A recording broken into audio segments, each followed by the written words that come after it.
Hello guys, welcome to my channel. Today we are going to learn how to implement debugger in Laravel application.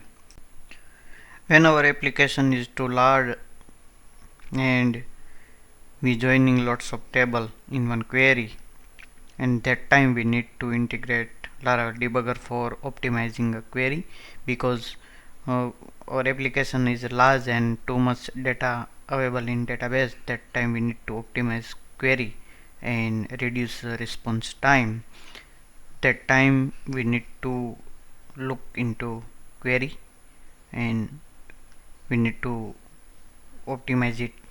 That time Laravel debugger is very useful. When your application and your any page taking too much time to load and you have a question how to check how many query fire in this page, so you can easily know it using this package Laravel debugger. It's very great package, and this package is to integrate PHP Debug Bar with Laravel, so you can use it. So let's integrate this package in Laravel application so you can understand it how this package is very useful. All the steps given in documentation. So let's install it first in application. You need to fire composer require Laravel Debug Bar.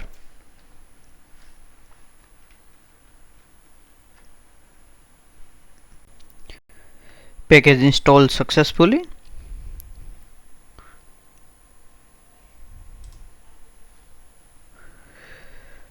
We are using Laravel 7, so no need to add this because we are using auto discovery in Laravel 7. But if you are not using your application, then you need to add both facade and provider in app.php. Let's publish the config file using this command.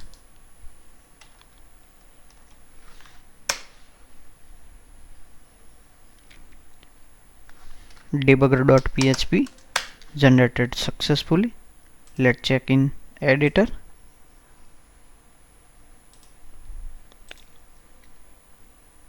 Here is debugger.php and some configuration available in this file, so you can customize it based on your requirement. Lots of configuration provided by debugger. What you need to display or what you want to skip, so you can see here lots of things available in this file. Right now nothing display in this application at footer, but you need to remember one thing is app debug is true, but in our env file I think app debug is false. That's why not appear debug bar in our application. Let's now refresh it. You can see here one console appear at bottom of your application, and you can check here how many query fire when this page is load. 2 query fire, one for user and one for categories list. This query fire for authentication when your user for your user session, because I log in with one user, and that's why this query fired by Laravel and this query fired by this table. So you can easily check it here. Lots of things provide which model, app, user and category, because to query fire here, and that's why two model displaying here. Here is a route, which route call in this from this page.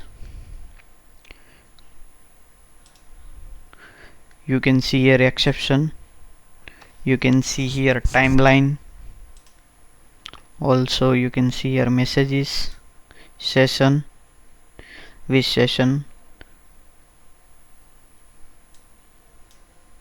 and you can see here status of your request when your page is load.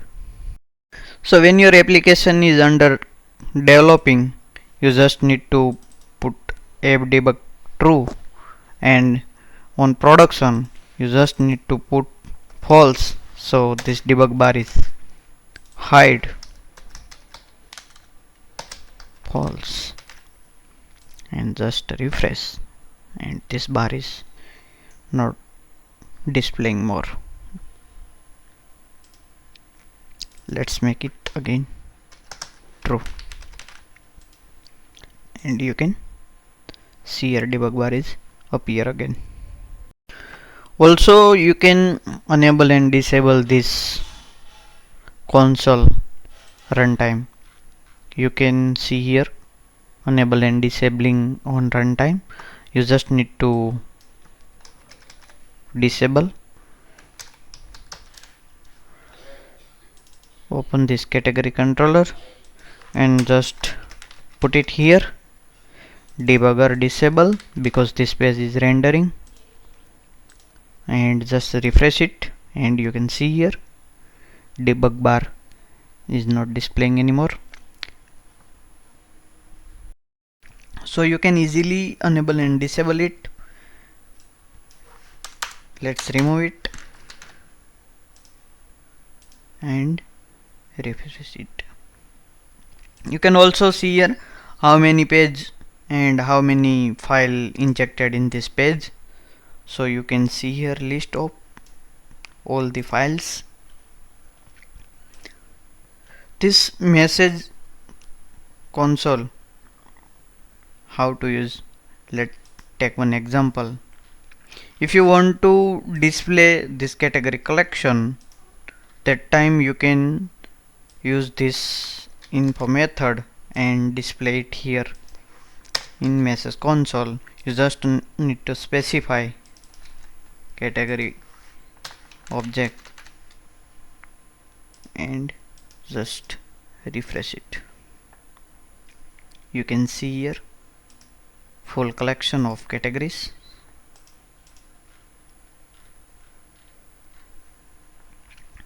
If you want to display error, then you can use it error message.